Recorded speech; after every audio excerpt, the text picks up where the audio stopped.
আমার যেটা মনে হয় সেটা হচ্ছে আপনার আমাদের যে দেখা যায় যে 2018 সালের পর থেকে বা সেই কোটা আন্দোলনের মধ্য দিয়েই হচ্ছে 2024-এ যে ফ্যাসিস্ট বিরোধী আন্দোলনটা হয়, এর মধ্য দিয়েই হচ্ছে আমরা একটা সুন্দর সোনার বাংলাদেশের স্বপ্ন দেখছিলাম। কিন্তু সব থেকে আশ্চর্যজনক ঘটনা হচ্ছে আমরা ভাবছিলাম যে খুব সম্ভবত আমাদের বাংলাদেশ থেকে ফ্যাসিস্ট মুক্ত হয়েছে, কিন্তু এখন আমরা যেটা দেখতে পাই যে প্রশাসন কিংবা হচ্ছে আপনার স্কুল কলেজ কিংবা হচ্ছে সেনাবাহিনী হইতে পারে, পুলিশ বাহিনী, সব জায়গায় হয়তো আমাদের শেখ হাসিনার অবয়বটা বা মুখটা চলে গেছে, কিন্তু প্রত্যেকটা জায়গায় যে ফ্যাসিস্টের যে আচরণ বা ফ্যাসিস্টের যে সহযোগী তারা হচ্ছে থেকে গেছে।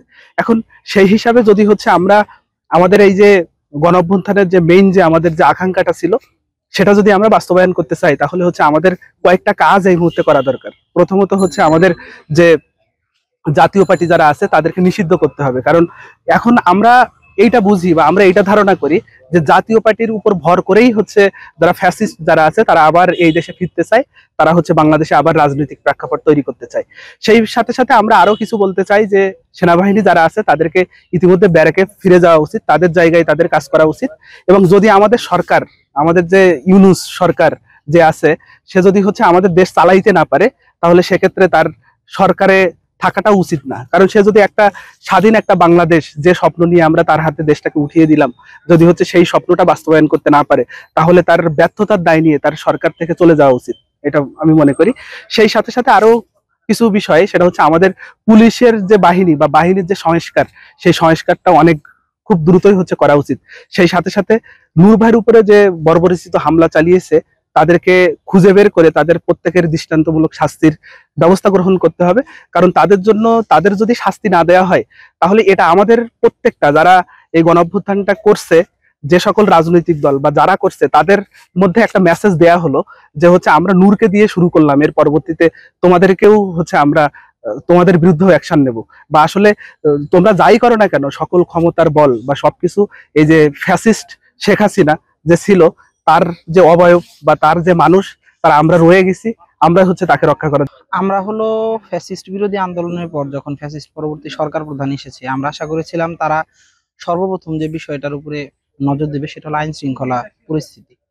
এবং আইন শৃঙ্খলা পরিস্থিতি এখনো যে সেখানে যে ফ্যাসিবাদের দোসররা আছে এবং যে সাংগঠনিক যে কাঠামোটা আছে, প্রশাসনিক যে কাঠামো, সেই প্রশাসনিক কাঠামোতে যে এখনো যে ফ্যাসিবাদের দোসররা এক্সিস্ট করে, গতকালের হামলার থেকে মানে গতকালের হামলাটা সেই তাদেরই বহিঃপ্রকাশ, ক্ষোভের বহিঃপ্রকাশ। কেননা আওয়ামী লীগের যে 16 বছরের দীর্ঘ যে ফ্যাসিস্ট শাসনটা ছিল, তাকে বৈধতা দেওয়ার ক্ষেত্রে জাতীয় পার্টি গুরুত্বপূর্ণ ভূমিকা পালন করছে। কারণ তারা হলো তাদের সংসদের যে 3টা যে নির্বাচন হয়েছে সেখানে তাদের বিরোধী দলীয় দল হিসেবে ছিল। তো সেই জায়গা থেকে ভিপি নুরুল হক নূর উনি তাদের নিষিদ্ধের দাবি তুলেছেন।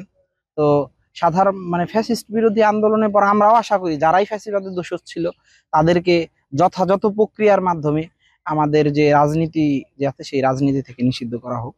তবে একজন মানুষ উনি যেহেতু 18 কোটা আন্দোলন করেছেন এবং সেই কোটা আন্দোলনের ধারাবাহিকতাই আমাদের যে 24-এর যে ফ্যাসিস্ট বিরোধী আন্দোলন সেটা হয়েছিল। তো সেই জায়গা থেকে যদি বলতে চাই যে এখন এই ফ্যাসিস্ট মুক্ত দেশে এসে তার উপরে এরকম ন্যাক্কারজনক হামলা, তাকে তারা যদি কোনো ধরনের সমস্যা তাহলে গ্রেপ্তার করতে পারতো, জিজ্ঞাসাবাদ করতে পারতো, কিন্তু তার উপর যে এইভাবে মানে কাপুরুষোচিত যে হামলাটা করলো, এতে প্রমাণ হয়ে যায় যে আজকে নূর ভাই আক্রান্ত হয়েছে, তাকে দ্বারা একটা মেসেজ ক্লিয়ার হলো যে পরবর্তীতে বাকি যারা আছে তারা প্রত্যেকেই আক্রান্ত হবে। আজকে আমি আপনি যদি বসে থাকি তাহলে আমি আপনি পরবর্তীতে আক্রান্ত হব। এবং একই সাথে এখন ডাকসু জাকসু চাকসু রাকসু যে ইলেকশনের কথা চলতেছে, এটাও আপনার যে আমরা যদি বলি যে যে ফ্যাসিস্ট যে কাঠামোটা আছে, যে প্রশাসনিক কাঠামো এখন এক্সিস্ট করে, তারা এটা বুঝিয়ে দিতে যাচ্ছে যে ডাকসু জাকসু চাকসু বা ছাত্র সংসদ নির্বাচনে যদি কেউ নির্বাচিত প্রতিনিধি হয়, তারা আসলে তাদের কাছে কোনো ম্যাটার করে না। তো সুতরাং সেই জায়গা থেকে যদি বলতে হয় তাহলে বলবো যে এটা আসলে আমাদের দেশের রাজনীতির জন্য একটা অশনি সংকেত। এবং এখানে অনেকটা 1/11/2009-এর দিকে এইরকমই ঘটনাগুলো ঘটা শুরু করছিল। তো আমার কাছে মনে হয় হয়তো বা 1/11 আবার ফেরত আসতেছে কিনা সেই বিষয়ে আসলে আমাদের সতর্ক থাকতে হবে। এই বলে আমি আমার আর কি